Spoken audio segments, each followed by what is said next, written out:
मोदी सरकार जेव्हा 2004 साली आलं तेव्हा भारताची परिस्थिती काय होती? काही आठवत आहे का कोणाला?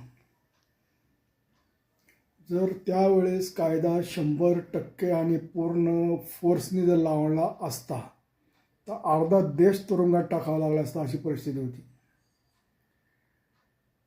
मग अशा स्वरूपाची अवस्था असताना मोदी सरकारने गेल्या 10 ते 15 काय वर्षामध्ये जो बदल घडवून आणला आहे त्यांचं कौतुकच केलं पाहिजे. जर आठवायला गेलं तर काय परिस्थिती होती? रोज सकाळी घाटामध्ये एक मुर्दा सापडायचा, ही परिस्थिती होती.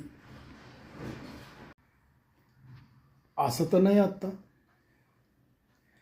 जो देशाचा आत्मविश्वास वाढवण्यामध्ये मोदींनी जे काम केलं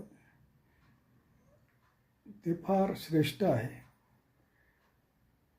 म्हणजे हम घर में आज घुसेंगे भी और घुस के मारेंगे भी म्हणायची ताकद होती का त्यावेळेस कुणाची?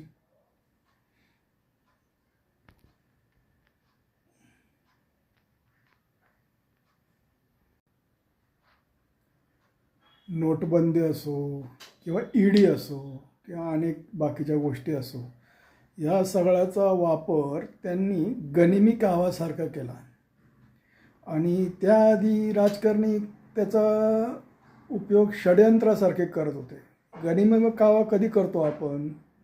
जेव्हा आपल्याला चांगल्यासाठी काही गोष्टीची रचना करावी लागते, त्याला म्हणतात गनिमी कावा.